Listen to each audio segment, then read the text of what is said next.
UNESCO CEFIT.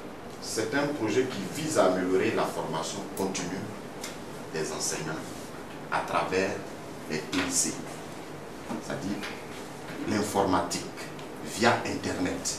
Ici, il est question de former des tuteurs. Et donc, les tuteurs, c'est les encadreurs pédagogiques. Dans le cas où les disciplines qui sont en antenne ne sont plus représentées, on est obligé de se tourner vers les animateurs de CE et du P. C'est ce qui justifie donc votre place ici aujourd'hui. Le président de la République, dans son message de Nouvel An 2018 à la Nation, a clairement donné le ton à ces termes.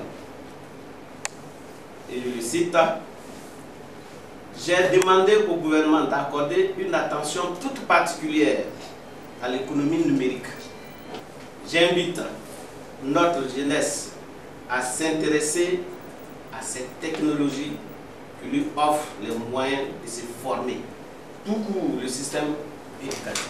Prêtez une oreille attentive afin d'en tirer un grand profit à transmettre à votre tour aux enseignants sur le terrain, chargés de faire de nos enfants des Ivoiriens nouveaux. » Au lieu qu'il y ait assez d'encadreurs pour les encadrer, voilà donc, il se trouve qu'il y a un déficit.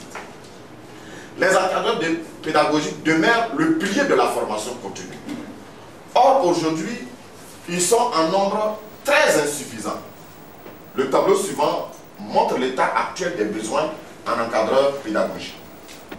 Alors, ce qui fait que le nombre actuel d'encadreurs, c'est de 1768 et le besoin se chiffre autour de 1060. Leur formation, c'est vous qui devez les accompagner et les encadrer. Dans ce module 2, nous allons voir comment on doit pouvoir réussir cette fonction de tuteur. Il s'agira pour nous, à la fin de cette formation, d'être capable d'organiser le travail de tutorat, de connaître le rôle de tuteur, de maîtriser les tâches de chaque acteur. De l'APFC de Bondoukou,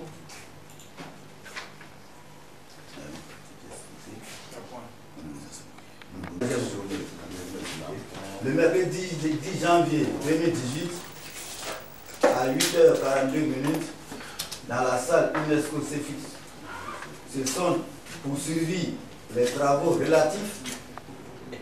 Regardez, vous voyez écrire message, un message, envoyer le message, mais il faut écrire quelque chose. Voilà, essayez de descendre un peu pour voir où il faut écrire. Écrire un message. Voilà, écrire un message, écrivez. Écrivez votre message. En même temps, on profite pour utiliser l'outil. Hein? L'adresse. L'adresse, on rappelle, c'est voilà, https /2 et puis mail cefit-ci.org. Ok. Rôle dans sa fonction tutorale.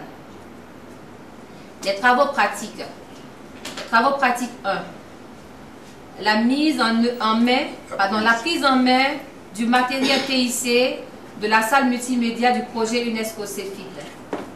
La prise en main a consisté à la présentation du client léger et à son utilisation.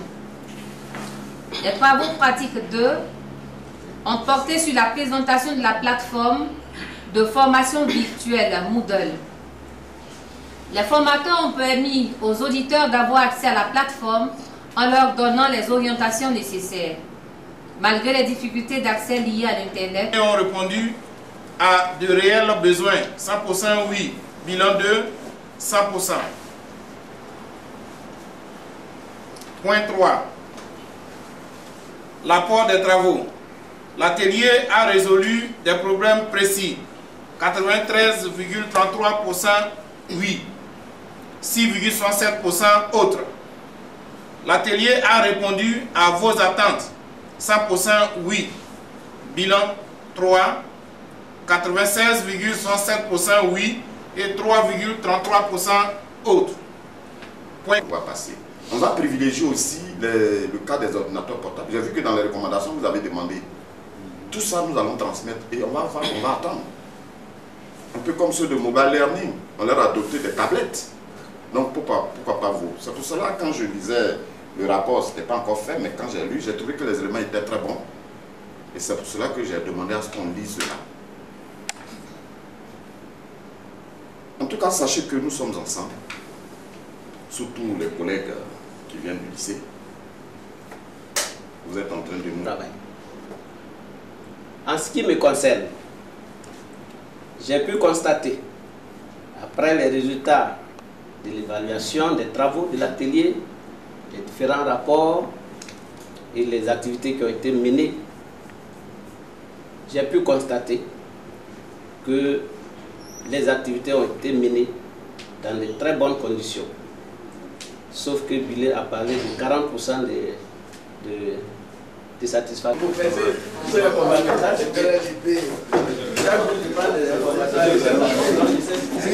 Vraiment, nous tenons encore une fois de plus à remercier l'équipe du projet, à remercier aussi la DPFC, le directeur de la pédagogie, qui nous a permis de bénéficier de cette formation. C'est-à-dire qu'il accorde vraiment, en tant que directeur, une importance capitale à la formation continue de ses enseignants. Donc, c'est avec joie que je me suis exprimé. Je vous remercie.